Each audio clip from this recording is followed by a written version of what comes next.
আসসালামু আলাইকুম। আজ লন্ডন স্টুডিও থেকে আছি আমি মীর সাবির, আর ঢাকায় আমার সাথে রয়েছেন সুমাইয়া শিমু। চলুন শুরু করি আজকের গুরুত্বপূর্ণ সংবাদ। কাগুজে বাঘ যে পরাশক্তি, হলিউড ও প্রচারণার পর্দার আড়ালে আসল আমেরিকা। কয়েক দশক ধরে মার্কিন যুক্তরাষ্ট্র তার সামরিক শক্তি, প্রযুক্তি এবং ডলারের মাধ্যমে অসীম ক্ষমতার প্রদর্শন করেছে। আজ বিমানবাহী রণতরী, স্টেলথ জেট এবং ট্রিলিয়ন ডলারের বাজেটের আড়ালে ফাটল দেখা যাচ্ছে। ইরানের কট্টরপন্থীদের আমেরিকার সঙ্গে চুক্তির বিরুদ্ধে অবস্থান এবং সংস্কারপন্থী মাসুদ পেজেশকিয়ান সরকারের সমালোচনা। বাহ্যিকভাবে এটিকে ইরানের অর্থনৈতিক বিজয় মনে হলেও একটু গভীরভাবে বিশ্লেষণ করলে দেখা যাবে এই চুক্তির মাধ্যমে ইরান মূলত অন্যান্য আরব দেশের মতোই আমেরিকার প্রভাব বলয়ে ঢুকে যাচ্ছে। ইউএস ইরান চুক্তি ঘোষণার কয়েকটি গুরুত্বপূর্ণ দিক। যুক্তরাষ্ট্রের শক্তির ভাবমূর্তি উল্লেখযোগ্যভাবে হ্রাস পেয়েছে। ওয়াশিংটন ইরানকে নিয়ন্ত্রণে আনতে পারেনি, হরমুজ প্রণালী খুলতে পারেনি, সৌদি আরবকে যুদ্ধে নামাতে পারেনি, ইসরায়েলের সঙ্গে স্বাভাবিকীকরণ চাপিয়ে দিতে পারেনি। নেতানিয়াহু কি তবে ট্রাম্পকে পাত্তাই দিচ্ছে না? গতকাল রাতে ট্রাম্প জানালেন, the deal is going to be finalised tomorrow. আগামীকাল রবিবার চুক্তি হতে যাচ্ছে। ট্রাম্প আর পেজেশকিয়ান হ্যান্ডশেক করছেন। এই দৃশ্য কি নেতানিয়াহুর সহ্য হওয়ার কথা? ফলাফল যা হওয়ার তাই হল। শান্তি চুক্তির আলোচনার মাঝপথেই ইসরায়েল লেবাননের দক্ষিণ বৈরুতে ভয়াবহ হামলা চালিয়েছে। কিন্তু সমস্যা হল, ইরানের পররাষ্ট্রমন্ত্রী আরাকজি আগেই স্পষ্ট করেছিলেন, south Beirut is a non negotiable red line for us. অর্থাৎ দাহিয়া অঞ্চলে হামলা মানেই ইরানের সরাসরি ইসরায়েলে হামলা। বাংলাদেশে বৈদেশিক মুদ্রার রিজার্ভ ৩৫.৬৩ বিলিয়ন ডলার। বাংলাদেশের বৈদেশিক মুদ্রার রিজার্ভ ৩৫.৬৩ বিলিয়ন মার্কিন ডলারে দাঁড়িয়েছে। নেপাল থেকে বাংলাদেশে বিদ্যুৎ আমদানির ক্ষেত্রে আপাতত ৪০ মেগাওয়াটের বেশি বিদ্যুৎ সরবরাহের অনুমতি দিচ্ছে না ভারত। যদিও আগে নেপাল থেকে মোট ৬০ মেগাওয়াট বিদ্যুৎ বাংলাদেশে রপ্তানির পরিকল্পনা ছিল, ভারতের অনুমোদন না পাওয়ায় অতিরিক্ত ২০ মেগাওয়াট বিদ্যুৎ সরবরাহ আপাতত স্থগিত থাকছে। বলিউডের জনপ্রিয় নৃত্যশিল্পী নোরা ফাতেহি এবং মরক্কোর জাতীয় দলের ডিফেন্ডার আশরাফ হাকিমিকে ঘিরে নতুন করে প্রেমের গুঞ্জন ছড়িয়েছে। আন্তর্জাতিক অঙ্গনে তাদের ব্যক্তিগত সম্পর্ক নিয়ে আলোচনা এখন বিনোদন দুনিয়ায় আলোচনার কেন্দ্রবিন্দুতে। গুঞ্জনের সূত্রপাত ২০২৫ সালে, যখন নোরা মরক্কোতে আফ্রিকান কাপ অফ নেশনসের একটি ম্যাচে উপস্থিত ছিলেন। এরপর সামাজিক যোগাযোগ মাধ্যমে দাবি ওঠে তিনি নাকি এক রহস্যময় ফুটবলারের জন্যই সেখানে গিয়েছিলেন। ইরান মার্কিন খসড়া কাঠামো ফাঁস, প্রথমে যুদ্ধবিরতি, তারপর নিষেধাজ্ঞা শিথিলকরণ। ফার্স নিউজ ইরানের আলোচনা দলের কৌশলগত উপদেষ্টা মেহেদি মোহাম্মাদির বর্ণিত একটি সমঝোতা স্মারকের বিস্তারিত বিবরণ প্রকাশ করেছে। প্রকাশিত খসড়া অনুযায়ী ইরান ও যুক্তরাষ্ট্রের মধ্যে গড়ে ওঠা এই কাঠামোটি কয়েকটি ধাপে বিন্যস্ত। বেগম রোকেয়া বিশ্ববিদ্যালয়ের উন্নয়ন কাজের অর্থ আত্মসাতের অভিযোগে দুর্নীতি দমন কমিশনের করা মামলায় গ্রেপ্তার বিশ্ববিদ্যালয়টির সাবেক উপাচার্য নাজমুল আহসান কলিমুল্লাহকে জামিন দিয়েছেন high court. Never underestimate the power of the government and the power of the people. জনগণের ক্ষমতা এবং রাষ্ট্রের ক্ষমতা যারা অবজ্ঞা করার দুঃসাহস দেখায় তারা আহম্মক। সালাউদ্দিন সাহেব বলেছেন, দুর্নীতি ও ক্ষমতার অপব্যবহারের অভিযোগে অভিযুক্ত পুলিশের সাবেক আইজিপি বেনজির আহমেদকে সংযুক্ত আরব আমিরাতে গ্রেফতার করা হয়েছে। এটি বাংলাদেশের বিচারিক ইতিহাসে একটি বড় সাফল্য এবং আইনের শাসনের পথে এক অবিস্মরণীয় মাইলফলক। দেশের ১০ জেলা সদর হাসপাতালে আজ রোববার ১৪ জুন নিবিড় পরিচর্যা কেন্দ্র আইসিইউ চালু করা হচ্ছে। জরুরি রেসপন্স ও মহামারী প্রস্তুতি ইআরপিপি প্রকল্পের আওতায় এসব আইসিইউ স্থাপন করা হবে। শুনছিলেন সংবাদ শিরোনাম, এখন বিস্তারিত। তবে তার আগে অনুরোধ থাকবে এই ভিডিওটিতে একটি লাইক, কমেন্ট এবং চ্যানেলটি সাবস্ক্রাইব করে জানিয়ে দিন কোন জেলা থেকে বা কোথা থেকে আপনি আমাদের এই ভিডিওটি দেখছেন এবং শুনছেন। কাগুজে বাঘ যে পরাশক্তি, হলিউড ও প্রচারণার পর্দার আড়ালে আসল আমেরিকা। কয়েক দশক ধরে মার্কিন যুক্তরাষ্ট্র তার সামরিক শক্তি, প্রযুক্তি এবং ডলারের মাধ্যমে অসীম ক্ষমতার প্রদর্শন করেছে। আজ বিমানবাহী রণতরী, স্টেলথ জেট এবং ট্রিলিয়ন ডলারের বাজেটের আড়ালে ফাটল দেখা যাচ্ছে। চাপে থাকা সামরিক বাহিনী। ইউএসএস জেরাল্ড আর ফোর্ড জাহাজটির আমেরিকান নৌ আধিপত্যের প্রতীক হবার কথা ছিল, কিন্তু পরপর কয়েকটি অভিযানের পর বিশ্বের সবচেয়ে ব্যয়বহুল যুদ্ধজাহাজটি আগুন, ভাঙা সিস্টেম, অকেজো বার্থ, বিকল টয়লেট এবং 2 বছর পর্যন্ত দীর্ঘ মেরামতের আনুমানিক খরচ নিয়ে দেশে ফিরে আসে। সমস্যাটি শুধু একটি জাহাজের মধ্যেই সীমাবদ্ধ নয়। মার্কিন নৌবাহিনী যখন বিমানবাহী রণতরী, ডিস্ট্রয়ার এবং সাবমেরিনগুলোকে অবসরে পাঠানোর পরিকল্পনা করছে, তখন চীন বিশ্বের বৃহত্তম নৌবহর সম্প্রসারণ এবং পারমাণবিক শক্তিচালিত সুপার ক্যারিয়ার নির্মাণ অব্যাহত রেখেছে। ব্যয়বহুল অস্ত্র, সীমিত ফলাফল। আমেরিকা এখনও বিশ্বের সবচেয়ে ব্যয়বহুল সামরিক সরঞ্জাম তৈরি করে, কিন্তু এর কার্যকারিতা নিয়ে প্রশ্ন বেড়েই চলেছে। উন্নয়ন শুরু হওয়ার কয়েক দশক পরেও F-35 বিমানটি রক্ষণাবেক্ষণের সমস্যা, অতিরিক্ত গরম হয়ে যাওয়া, দুর্বল প্রস্তুতি হার এবং আকাশছোঁয়া খরচের মতো সমস্যায় জর্জরিত। ইরান সংঘাতের সময়ও একই চিত্র দেখা গিয়েছিল। ব্যাপক বোমাবর্ষণ সত্ত্বেও ইরান কয়েক সপ্তাহের মধ্যেই ভূগর্ভস্থ ক্ষেপণাস্ত্র স্থাপনাগুলো পুনরায় চালু করে এবং যাতায়াতের রাস্তা, সুড়ঙ্গের প্রবেশপথ ও উৎপাদন ক্ষমতা পুনরুদ্ধার করে। যে যুদ্ধগুলোর কখনো শেষ হয় না।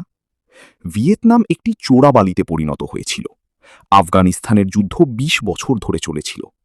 ইরাক একটি গোটা অঞ্চলকে অস্থিতিশীল করে তুলেছিল। ইরান হল এর সর্বশেষ উদাহরণ। ইরান টিকে গেল, তেলের দাম বেড়ে গেল এবং জনসমর্থন ধসে পড়ল। এর গভীরতর সমস্যাটি কৌশলগত। ওয়াশিংটন বিজয়। ইরানের কট্টরপন্থীদের আমেরিকার সঙ্গে চুক্তির বিরুদ্ধে অবস্থান এবং সংস্কারপন্থী মাসুদ পেজেশকিয়ান সরকারের সমালোচনা। বাহ্যিকভাবে এটিকে ইরানের অর্থনৈতিক বিজয় মনে হলেও একটু গভীরভাবে বিশ্লেষণ করলে দেখা যাবে এই চুক্তির মাধ্যমে ইরান মূলত অন্যান্য আরব দেশের মতোই আমেরিকার প্রভাব বলয়ে ঢুকে যাচ্ছে। ইরানের কট্টরপন্থী সাবেক প্রেসিডেন্ট ইব্রাহিম রাইসির ভগ্নিপতি এবং রাজা নিউজের ব্যবস্থাপনা পরিচালক মেইসাম নিলি এই সম্ভাব্য চুক্তিটিকে বিপর্যয়কর আত্মসমর্পণ হিসেবে আখ্যায়িত করেছেন। একই সঙ্গে তিনি ইরানিদের এই বিষয়ে নীরব না থাকার আহ্বান জানান। 14 দফার এই শান্তি চুক্তির মূল 2টি দফাই হয়তো ইরানের কট্টরপন্থীদের প্রধান উদ্বেগের কারণ। 1. পারমাণবিক বোমার মালিক হতে না পারা। চুক্তির প্রধান শর্ত অনুযায়ী ইরান কোনোদিনই পরমাণু অস্ত্রের মালিক হতে পারবে না। 2. আমেরিকা যুদ্ধ করেও যেখানে ইরানি তেলের নিয়ন্ত্রণ নিতে পারেনি, সেখানে $300 বিলিয়ন বিনিয়োগের মাধ্যমে তা সফল হতে যাচ্ছে। ইরান চেয়েছিল হরমুজ প্রণালীতে টোল আদায় করতে অথবা আক্রমণকারী দেশগুলোর কাছ থেকে সরাসরি যুদ্ধের ক্ষতিপূরণ নিতে, কিন্তু আমেরিকা নগদ কোনো ক্ষতিপূরণ দিচ্ছে না। তার বদলে চুক্তি অনুযায়ী তারা $300 বিলিয়ন বিনিয়োগ করছে। অর্থাৎ এই অর্থ ইরানের তেল ও গ্যাস খাতে মার্কিন ও পশ্চিমা কোম্পানিগুলোর বড় বড় বিনিয়োগের মাধ্যমে আসবে। ঠিক এই বিনিয়োগের নাম করে কৌশল খাটিয়েই একসময় আরব দেশগুলোর তেল খাতে নিয়ন্ত্রণ প্রতিষ্ঠা করে নিজেদের প্রভাব বাড়িয়েছিল আমেরিকা। এমনকি ভেনেজুয়েলাতেও মার্কিন কোম্পানিগুলো এক পর্যায়ে সে দেশের তেলের নিয়ন্ত্রণ নিজেদের হাতে নিয়েছিল। এখন ঠিক একই কৌশল ইরানের ওপর প্রয়োগ করা হচ্ছে, যা ইরানের কট্টরপন্থীদের অবস্থানকে চরমভাবে দুর্বল করবে। ইউএস ইরান চুক্তি ঘোষণার কয়েকটি গুরুত্বপূর্ণ দিক। যুক্তরাষ্ট্রের শক্তির ভাবমূর্তি উল্লেখযোগ্যভাবে হ্রাস পেয়েছে। ওয়াশিংটন ইরানকে নিয়ন্ত্রণে আনতে পারেনি, হরমুজ প্রণালী খুলতে পারেনি, সৌদি আরবকে যুদ্ধে নামাতে পারেনি, ইসরায়েলের সঙ্গে স্বাভাবিকীকরণ চাপিয়ে দিতে পারেনি। তার আরও ব্যয়বহুল প্রযুক্তি সত্ত্বেও ইরানের সস্তা ক্ষেপণাস্ত্রের বিরুদ্ধে মিত্রদের রক্ষা করতে পারেনি। ন্যাটোকে যুদ্ধে যোগ দিতে রাজি করাতে পারেনি, ইউরোপকে যুদ্ধে টেনে আনতে পারেনি, চীনকে ইরান থেকে সরিয়ে আনতে পারেনি এবং উপসাগরীয় দেশগুলোকে ইরানের লক্ষ্যবস্তুর তালিকা থেকে বাদ দেওয়ার জন্য গোপনে ইরানের সঙ্গে আলোচনা করা থেকে বিরত রাখতে পারেনি। ইসরায়েল অতিরিক্ত উচ্চাকাঙ্ক্ষী হয়ে ব্যর্থ হয়েছে। তারা সফলভাবে যুক্তরাষ্ট্রকে ইরানের বিরুদ্ধে যুদ্ধে টেনে এনেছিল, কিন্তু কোনো কৌশলগত লক্ষ্য অর্জন করতে পারেনি। কোনো শাসন ব্যবস্থার পরিবর্তন হয়নি, আরব ইসরায়েল জোট গড়ে ওঠেনি, নতুন করে কোনো ভূখণ্ড দখল করা যায়নি। বৈরুত আক্রমণের পর ট্রাম্পের কাছ থেকে প্রকাশ্যে ধমক খেয়েছে, জোর করে চিৎকার চেঁচামেচি করে একটি চুক্তিতে বাধ্য হয়েছে যা তারা দৃঢ়ভাবে বিরোধিতা করেছিল। এখন যুক্তরাষ্ট্রের জনমত স্পষ্টভাবে তেল আবিবকে দায়ী করছে যে তারা আমেরিকাকে একটি অপ্রয়োজনীয় যুদ্ধে টেনে এনেছে, যার ফলে ইউএস ইসরায়েল সম্পর্কে প্রজন্মান্তরীয় রাজনৈতিক পরিণতি হতে পারে। ইসরায়েল যুক্তরাষ্ট্রের অর্থ, সেনা, অস্ত্র এবং কূটনৈতিক আশ্রয় ছাড়া কোনো যুদ্ধ করতে পারে না। সৌদি আরবের অবস্থান ন্যায্য প্রমাণিত হয়েছে। তারা সংঘাতে জড়াতে অস্বীকার করেছে। ইসরায়েলের আক্রমণে আরব দেশগুলোকে যোগ দেওয়ার জন্য সংযুক্ত আরব আমিরাতের নেতানিয়াহু কি তবে ট্রাম্পকে পাত্তাই দিচ্ছে না? গতকাল রাতে ট্রাম্প জানালেন, the deal is going to be finalised tomorrow. আগামীকাল রবিবার চুক্তি হতে যাচ্ছে। ট্রাম্প আর পেজেস্কিয়ান হ্যান্ডশেক করছেন। এই দৃশ্য কি নেতানিয়াহুর সহ্য হওয়ার কথা? ফলাফল যা হওয়ার তাই হল। শান্তি চুক্তির আলোচনার মাঝপথেই ইসরায়েল লেবাননের দক্ষিণ বৈরুতে ভয়াবহ হামলা চালিয়েছে। কিন্তু সমস্যা হল, ইরানের পররাষ্ট্রমন্ত্রী আরাকজি আগেই স্পষ্ট করেছিলেন, south Beirut is a non negotiable red line for us. অর্থাৎ দাহিয়া অঞ্চলে হামলা মানেই ইরানের সরাসরি ইসরায়েলে হামলা। নেতানিয়াহু ঠিক সেই কাজটাই করলেন, যেন চুক্তি কোনোভাবেই আলোর মুখ না দেখে। পরিস্থিতি এখন এমন পর্যায়ে দাঁড়িয়েছে যে ট্রাম্প নিজে ফক্স নিউজকে বলছেন, I will ask Iran not to attack Israel in response to the deadly attacks on Lebanon. অর্থাৎ ট্রাম্প নিজেও বুঝতে পেরেছেন পরিস্থিতি নিয়ন্ত্রণের বাইরে চলে যাচ্ছে এবং ইরানের সম্ভাব্য হামলা ঠেকানো এখন ইসরায়েলের পক্ষে প্রায় অসম্ভব। এখন প্রশ্ন হল, ইরান কি ট্রাম্পের কথা শুনবে? স্কাই নিউজের সামরিক বিশেষজ্ঞ যথার্থই প্রশ্ন তুলেছেন, ইরান কেন ট্রাম্পের কথা শুনবে, যেখানে ইসরায়েল এবং নেতানিয়াহু ট্রাম্পের মিত্র হয়েও তার কথা শুনছে না? তেহরান বিশ্ববিদ্যালয়ের অধ্যাপক মারান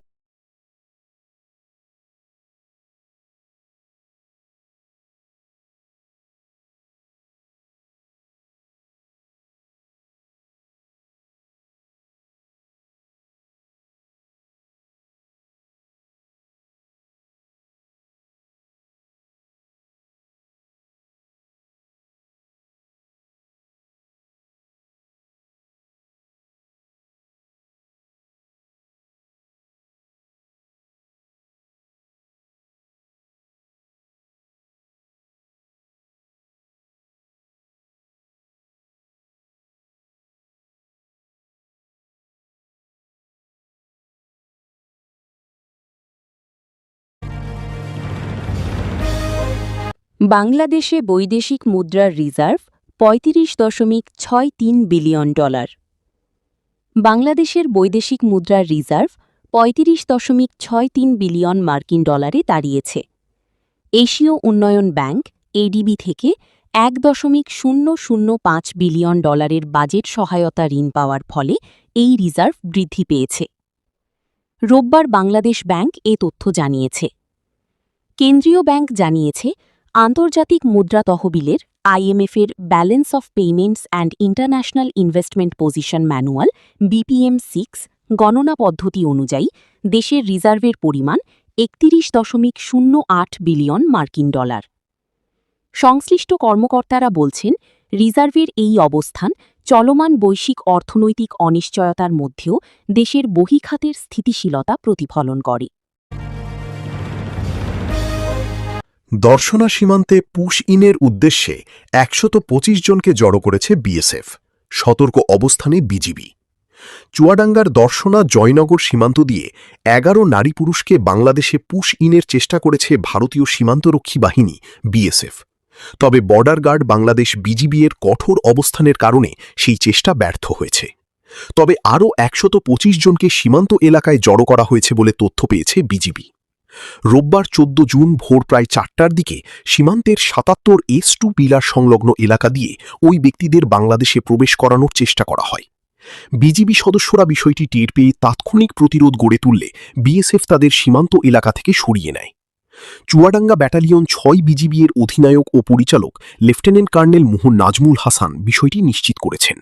তিনি জানান, পুশ ইনের জন্য আনা ১১ জনই বাংলাভাষী নারী পুরুষ ছিলেন। বিজিবির বাধার মুখে বিএসএফ তাদের অন্যত্র নিয়ে যায়। তিনি আরও বলেন, সর্বশেষ গোয়েন্দা তথ্য অনুযায়ী ওই ১১ জনকে দর্শনা জয়নগর সীমান্ত এলাকা থেকে বারাদি সুলতানপুর সীমান্তের বিপরীতে সরিয়ে নেওয়া হয়েছে। পাশাপাশি সীমান্তের উপারে আরও প্রায় ১২৫ জনকে জড়ো করা হয়েছে বলে তথ্য পাওয়া গেছে, যাদেরও বাংলাদেশে ঠেলে পাঠানোর চেষ্টা হতে পারে। সম্ভাব্য যে কোনো পরিস্থিতি মোকাবিলায় সীমান্ত এলাকায় বিজিবি সর্বোচ্চ সতর্ক অবস্থানে রয়েছে বলে জানান তিনি। সীমান্ত জুড়ে টহল ও নজরদারি আরও জোরদার করা হয়েছে। সংশ্লিষ্ট সূত্রগুলো জানিয়েছে, সাম্প্রতিক সময়ে দর্শনা সীমান্তে এটিই বিএসএফের প্রথম পুশ ইনের চেষ্টা। দেশের বিভিন্ন সীমান্ত এলাকায় একই ধরনের ঘটনার পরিপ্রেক্ষিতে বিজিবি সীমান্ত নিরাপত্তা ব্যবস্থা আরও কঠোর করেছে। একই সঙ্গে সীমান্তবর্তী এলাকার বাসিন্দাদেরও সতর্ক থাকার আহ্বান জানানো হয়েছে। বাংলাদেশের আলোচিত elite force rapid action battalion RAB বিলুপ্ত করে নতুন নামে স্পেশাল রেসপন্স ব্যাটালিয়ন এসআরবি গঠনের উদ্যোগ নিয়েছে সরকার। স্বরাষ্ট্র মন্ত্রণালয় এ বিষয়ে একটি নতুন আইনের প্রাথমিক খসড়া প্রস্তুত করেছে, যা শিগগিরই মন্ত্রিসভার বৈঠকে প্রাথমিক অনুমোদনের জন্য উপস্থাপন করা হতে পারে। খসড়া আইনের প্রস্তাবে বলা হয়েছে, ১৯৭৯ সালের আর্মড পুলিশ ব্যাটালিয়ন অধ্যাদেশের অধীনে গঠিত র্যাবকে বিলুপ্ত করে নতুন এই বিশেষায়িত বাহিনী গঠন করা হবে। এসআরবি হবে বাংলাদেশ পুলিশের সহায়ক একটি বিশেষ ইউনিট, যার নিয়ন্ত্রণ, পরিচালনা, শৃঙ্খলা ও কার্যক্রম আলাদা আইনের মাধ্যমে নির্ধারিত হবে।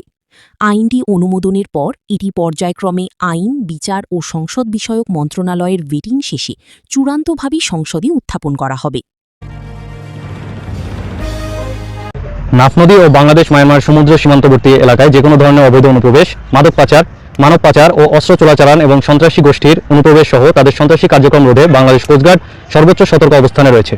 এছাড়াও বাংলাদেশ কোস্টগার্ড নাফ নদী সংলগ্ন সীমান্তবর্তী অঞ্চলে বিভিন্ন সশস্ত্র সন্ত্রাসী গোষ্ঠীর অভ্যন্তরীণ অন্তর্কন্দলের প্রভাব বাংলাদেশে বিস্তার রোধে সর্বদা সোচ্চার রয়েছে। এরই ধারাবাহিকতায় গোপন তথ্যের ভিত্তিতে জানা যায়, টেকনাফ থানাধীন জাদিমোড়া নাফ নদী সংলগ্ন এলাকায় একদল সশস্ত্র সন্ত্রাসী গোষ্ঠী বিপুল পরিমাণ তাজা গোলা ও গ্রেনেড বাংলাদেশের সীমানা ব্যবহার করে পরিবহনের উদ্দেশ্যে মাটির নিচে মজুত করছে। প্রাপ্ত তথ্যের ভিত্তিতে উক্ত এলাকায় গত ১৩ জুন ২০২৬ শনিবার রাত ১০টায় কোস্টগার্ড স্টেশন টেকনাফ কর্তৃক একটি বিশেষ অভিযান পরিচালনা করা হয়। অভিযান চলাকালীন উক্ত এলাকায় মাটির নিচে বিশেষভাবে লুকায়িত অবস্থায় মায়ানমার সামরিক বাহিনীতে ব্যবহৃত হয় এমন ২টি ৩৬M মার্ক 1 হ্যান্ড গ্রেনেড, ৮টি 40mm HDP গ্রেনেড ও ২৮ রাউন্ড 7.62 মিলিমিটার তাজা গোলা উদ্ধার এবং ২ কেজি গাঁজা জব্দ করা হয়। এ সময় অস্ত্র ও মাদক পাচারকারীরা অভিযানিক দলের উপস্থিতি টের পেয়ে পালিয়ে যায়, কাউকে আটক করা সম্ভব হয়নি। তবে বাংলাদেশের ভূখণ্ডে সক্রিয় সন্ত্রাসী গোষ্ঠীর সংশ্লিষ্ট সদস্যদের আটকের নিমিত্তে কোস্টগার্ডের গোয়েন্দা নজরদারি অব্যাহত রয়েছে। উদ্ধারকৃত বিস্ফোরক সমূহ অসাধু ব্যক্তিদের হাতে পড়লে অথবা অন্য কোনোভাবে বিস্ফোরিত হলে সাধারণ জনগণের জানমালের ব্যাপক ক্ষতি হতে পারত, যা কোস্টগার্ডের এই অভিযানের ফলে প্রতিরোধ করা সম্ভব হয়েছে। এর পাশাপাশি কোস্টগার্ডের এ সকল অভিযানের ফলে বাংলাদেশের সীমানা ব্যবহার করে সন্ত্রাসী গোষ্ঠীর সম্ভাব্য নাশকতামূলক কর্মকাণ্ড পরিচালনা অপচেষ্টা ও নস্যাৎ হয়েছে। উদ্ধারকৃত গ্রেনেড ও তাজা গোলা এবং জব্দকৃত গাঁজা পরবর্তী আইনানুগ ব্যবস্থা গ্রহণের কার্যক্রম প্রক্রিয়াধীন রয়েছে। দেশের আইন শৃঙ্খলা পরিস্থিতি স্থিতিশীল রাখতে ও সীমান্ত এলাকায় সন্ত্রাসী গোষ্ঠীর তৎপরতা রোধে কোস্টগার্ড ভবিষ্যতে এ ধরনের অভিযান অব্যাহত রাখবে। ধন্যবাদ। গ্রেপ্তার করেছে, এটা সকলেরই খুশি হবে, এমনকি আওয়ামী লীগের মধ্যেও অনেকে খুশি হবে যে এত অপরাধ কেউ করতে পারে। এবং এই শেখ হাসিনাকে বাঁচিয়ে রেখেছিল এই বেঞ্চি। যখন সে র্যাবে ছিল তখন সে ভয়ঙ্কর রূপ ধারণ করেছে এবং সেই সময় এই খুন শুরু হয় এবং প্রত্যেককে ভয় দিয়ে আপনার বাড়ি ছাড়া করেছে, ব্যবসা ছাড়া করেছে এই বেঞ্চি। তাই আমি মনে করি যে এই বেঞ্জিরের যে অগাধ সম্পদ, অগাধ টাকা ধরেছে, যা পাচার করেছে, তাকে রিমান্ডের পর রিমান্ডে এনে তার অর্থ কোথায় আছে সরকারিভাবে এনে তার বাজেয়াপ্ত করতে হবে, বাংলাদেশের গুলো বাজেয়াপ্ত করতে হবে এবং বাংলাদেশে ফিরিয়ে এনে তার বিচার হতে হবে। এই হাজার হাজার গুম এবং হত্যা যার কোনো হিসাব নাই, 5ই মে আপনার হেফাজত হত্যা, আপনার আমাদের উপর যে টর্চার করেছে, যেভাবে হত্যা করেছে, সেই হত্যার জন্য তার 101 বার ফাঁসি দিতে, ফাঁসির পর ফাঁসি, ফাঁসি হবে আবার উঠিয়ে ফাঁসি। খুরশিদ আলমকে ব্যাংকে ঢুকাইছিলেন কে? এস আলম। ওই জন্য ওনার নামে হচ্ছে এস আলমের ক্যাশিয়ার। জনগণের আদালতে কিন্তু এই খুরশিদদেরকে ফাঁসির রায় শোনানো হবে। 5টা ব্যাংক বাঁচাতে পারেননি, একটা ব্যাংক কেবল একটু দাঁড়াচ্ছিল, সেটাকে আবার মেরে ফেলে দিল। আপনি একটা জিনিস জানেন কিনা জানি না, বাংলাদেশ ব্যাংকের উনি চাকরি থেকে কিন্তু উনি পলায়ন করছিলেন এই জুলাই রেভলিউশনের পর। এই ক্যাশিয়ারকে বরং অ্যারেস্ট করে রিমান্ডে নেওয়া উচিত। আপনারা যারা ভারতের সমর্থনে কিন্তু আমাদেরকে অনেক কিছু দেখা দিচ্ছেন। খেয়াল আছে আপনাদের জাহানারা ইমামকে দিয়ে আপনারা কি বানাইছিলেন? দেশপ্রেমিকদেরকে সেদিন আপনারা ফাঁসির রায় শোনাইছিলেন কি জনগণের আদালত বলে। আর এবার কিন্তু সত্যি সত্যি জনগণের আদালত বসবে এবং সেই জনগণের আদালতে কিন্তু এই খুশিদদেরকে ফাঁসির রায় শোনানো হবে, অবাঞ্ছিত ঘোষণা করা হবে, এদেরকে গণশত্রু বলে আখ্যায়িত করা হবে এবং এদের যে পাপ, সে পাপ সারা জাতির সামনে উন্মোচিত করা হবে। আমি জানি না বিএনপি রিস্ক বিয়ার করতে পারবে কি পারবে না। সেদিন জাহানারা ইমাম, আব্দুর রাজ্জাকরা যেভাবে একটা মিথ্যাকে ভারতের প্রশ্রয় যেমন করছিল, আর এবারে সত্যিকারের দেশপ্রেমিকরা ইনশাল্লাহ সেই জনতার আদালত বসাবে এবং সেই জনতার আদালত আপনাদের সবার কিন্তু বিচার করা হবে। এখনো সময় আছে ভারতের হাত থেকে সরে আসে। বেগম খালেদা জিয়া, শহীদ রাষ্ট্রপতি জিয়াউর রহমান যে স্বপ্ন, সে সোনার বাংলা, আমার বাংলাদেশ, বাংলাদেশের জাতীয়তাবাদ, আর এই বাংলাদেশ জাতীয়তাবাদের উপরে হচ্ছে ইসলামী জাতীয়তাবাদ। সেই ইসলামী জাতীয়তাবাদকে ধারণ করে। ইন্ডিয়া কোনদিন আপনার বন্ধু ছিল না, আজও নাই, আগামীতে থাকবে না। এবং খুরশিদরা কোনোদিন এই দেশকে দেশ বলে ভাবে না। এদেশের শত্রু হচ্ছে ভারতের তাবেদাররা, এদেশের শত্রু হচ্ছে যারা ধর্মনিরপেক্ষ মতবাদে বিশ্বাস করে, এদেশের শত্রু হচ্ছে মুজিববাদে যারা বিশ্বাস করে। অর্থাৎ খুরশিদ এদেশের শত্রু এবং পরীক্ষিত শত্রু। বাংলাদেশ ব্যাংকে এখনো পেইড ক্যাশিয়ার আছে সালমে, তাদেরকে সরাননি কোন অদৃশ্য শক্তির কারণে। ওই যে কথা সবসময় বলে, আসিফ নজরুলরা সব জায়গায় ভারতের রয়ের যে এজেন্ডা বাস্তবায়নের জন্য কাজ করে গেছেন এবং সব জায়গায় লোককে বসায় রাখছেন। কেন এখনো ভারতের দ্বারা যে ইম্পোজ যে সফটওয়্যার, সেটা ইউজ করা হয়েছিল কেন বাংলাদেশ ব্যাংকে? কেন এখনো বাংলাদেশ ব্যাংকে সেই লুণ্ঠিত টাকা ফেরতের কথা আমরা সংসদে শুনতে পাই না? কেন আবার নতুন করে লুণ্ঠনের কথা কেন আসবে? কেন নতুন লুণ্ঠনের পরিকল্পনা? 5টা ব্যাংক বাঁচাতে পারেননি, একটা ব্যাংক কেবল একটু দাঁড়াচ্ছিল, সেটাকে আবার মেরে ফেলে দিলে। সো খুরশিদরা ধ্বংস করতে আসে, তৈরি করতে আসে না এবং এদের অনিবার্য পরিণতি পতন এবং নির্মম। দুবাই থেকে পালানোর হিড়িক চলছে এখন আওয়ামী লীগ নেতাদের। আওয়ামী লীগ নেতারা দুবাইতে গিয়ে যারা ঘাঁটি বেঁধেছিলেন, তারা এখন পালানের জন্য আরব আমিরাত থেকে বিভিন্ন দিকে ছোটাছুটি শুরু করে দিয়েছেন। গতকাল বেনজির আহমেদকে গ্রেফতারের পরে তাদের মধ্যে এখন আতঙ্কের বিশাল আতঙ্ক কাজ করছে। তাই তারা এখন আরব আমিরাতে কিছুতেই থাকতে চাচ্ছেন না। নেপাল থেকে বাংলাদেশে বিদ্যুৎ আমদানির ক্ষেত্রে আপাতত 40 মেগাওয়াটের বেশি বিদ্যুৎ সরবরাহের অনুমতি দিচ্ছে না ভারত। যদিও আগে নেপাল থেকে মোট 60 মেগাওয়াট বিদ্যুৎ বাংলাদেশে রপ্তানির পরিকল্পনা ছিল, ভারতের অনুমোদন না পাওয়ায় অতিরিক্ত 20 মেগাওয়াট বিদ্যুৎ সরবরাহ আপাতত স্থগিত থাকছে। তবে আগামীকাল সোমবার 15 জুন থেকে বিদ্যমান 40 মেগাওয়াট বিদ্যুৎ আমদানি কার্যক্রম শুরু হবে। নেপালের দৈনিক কাঠমান্ডু পোস্ট জানিয়েছে, ভারতের কেন্দ্রীয় বিদ্যুৎ কর্তৃপক্ষ সিইএ আন্তদেশীয় বিদ্যুৎ পরিবহন লাইনের সক্ষমতার সীমাবদ্ধতার কথা উল্লেখ করে অতিরিক্ত 20 মেগাওয়াট বিদ্যুৎ সরবরাহের অনুমোদন দেয়নি। এছাড়া নতুন বা সংশোধিত ত্রিপক্ষীয় চুক্তি এবং নেপাল ভারত জ্বালানি সূচি পর্যায়ের জয়েন্ট স্টিয়ারিং কমিটি জেএসসি সিদ্ধান্তসহ কয়েকটি আনুষ্ঠানিক প্রক্রিয়াও এখনও সম্পন্ন হয়নি। উল্লেখ্য, বর্ষা মৌসুমে নেপাল উদ্বৃত্ত জলবিদ্যুৎ ভারত ও বাংলাদেশে রপ্তানি করে থাকে। অন্যদিকে শীত মৌসুমে দেশটি নিজস্ব চাহিদা মেটাতে ভারত থেকে বিদ্যুৎ আমদানি করে। 2025 সালের 27 নভেম্বর ঢাকায় অনুষ্ঠিত নেপাল ভারত জেএসসির বৈঠকে বিদ্যমান 40 মেগাওয়াটের পাশাপাশি বাংলাদেশে আরও 20 মেগাওয়াট বিদ্যুৎ রপ্তানির বিষয়ে নীতিগত সম্মতি হয়েছিল এবং প্রয়োজনীয় প্রক্রিয়া এগিয়ে নেওয়ার সিদ্ধান্তও নেওয়া হয়। তবে ভারতের আনুষ্ঠানিক অনুমোদন না মেলায় সেই পরিকল্পনা এখনও বাস্তবায়ন সম্ভব হয়নি। আসসালামু আলাইকুম। সরকার 65 বছরের উপরে দেশের যত নারী পুরুষ আছে তাদের জন্য ট্রেনের ভাড়া সম্পূর্ণ ফ্রি করে দিয়েছে এবং মেট্রো রেলের ভাড়া 25% পর্যন্ত মওকুফ করে দিয়েছে। আমরা জাপানেও এরকম দেখি যে 65 বছরের উপরে যারা ওনারা বৃদ্ধ ওনারা ট্রেনে উঠে কোনো রকম একটা কার্ড দিয়ে ওই কার্ডে ভাড়া মওকুফ করা উঠে চলে যায়। আবার অনেক জায়গায় যে পুরা ফ্রি না হলেও বিশাল ডিসকাউন্ট তারা পায়। তো আমাদের মতো দেশে এটা যে করা সম্ভব হবে আমরা আসলে চিন্তা করিনি। তো বিএনপি সরকার এই জন্য একটা বিশাল ধন্যবাদ প্রাপ্য। আমি জানি না ওনারা ম্যানেজ করতে অবশ্যই অনেক কষ্ট হবে এই বাজেটের মধ্যে থেকে, তারপরে এরকম একটা ঘোষণা দেওয়ার জন্য অনেক ধন্যবাদ। যেটা দেখা যায় কি যে 60-65 বছরের লোকজন আসলে তারা চাকরি থেকে বা ছোটখাটো ব্যবসা করলে সেখান থেকে মোটামুটি অবসর নিয়ে ফেলে। আগের মতো মাস শেষে মানে যে একটা বেতন, ফিক্সড একটা বেতন তারা পায় না। সেই জন্য তারা অনেক জায়গায় যাওয়ার ইচ্ছা থাকলেও এই ভাড়ার কথা বা এরকম কিছু চিন্তা করে অনেক সময় যায় না। তো তাদের জন্য হিউজ হিউজ একটা মানে সুবিধা হলো, যেহেতু তারা একসময় দেশকে অনেক সার্ভিস দিয়েছে, অনেক কষ্ট করেছে দেশের জন্য। সো আমি সরকারকে অনেক ধন্যবাদ জানাচ্ছি এই একটা ব্যবস্থা নেওয়ার জন্য। আরেকটা জিনিস যেটা নারীদের জন্য, তো বিএনপি সরকার তো সবসময় নারী বান্ধব, এটা সেই জিয়াউর রহমানের সময় থেকে আমরা জানি। এবার কি করেছে এই সরকার, ওনারা দেশের প্রায় 19 লাখ নারীকে নারী ও শিশু সহায়তা প্রকল্পের আওতায় মাসিক একটি ভাতা প্রদানের সিদ্ধান্ত নিয়েছে। এছাড়া ভালনারেবল মহিলা যারা সেই প্রকল্পের আওতায়, তারা বিশাল পরিমাণ দেশে একটা নারীকে 30 কেজি পর্যন্ত মাসে চাল দিবে। এই ডিসিশনে এই বাজেটে নেওয়া হয়েছে। আরেকটা যেটা হয়েছে, যেটার কথা আমি বারবার বলতে চাই, সেটা হচ্ছে যে আমাদের দেশে অনেক শিক্ষিত মহিলারা বাচ্চা হওয়ার পর চাকরি ছেড়ে দিতে বাধ্য হয়।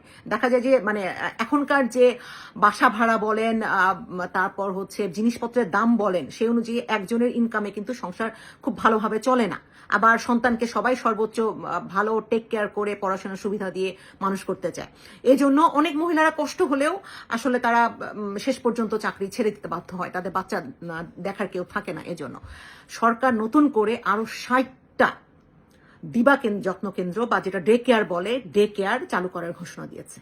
আমি আশা করব যে এই জিনিসটা দেশের যত চাকরিজীবী নারীরা তারা প্রচন্ড খুশি হবে। আমি জানি ইভেন আমার মতো ডক্টর মেয়েরাও, অনেক ডক্টর আপু আছে যারা বাচ্চা দেখার কেউ নেই, কারণ সবার তো আসলে মা শাশুড়ি সুস্থও থাকে না, কাছে এনে রাখা সম্ভব হয় না। অনেক ডাক্তার আপু পর্যন্ত তারা চাকরি ছেড়ে দিতে বাধ্য হয়ে বাসায় বসে আছে, শুধু বাচ্চা দেখার কেউ নেই।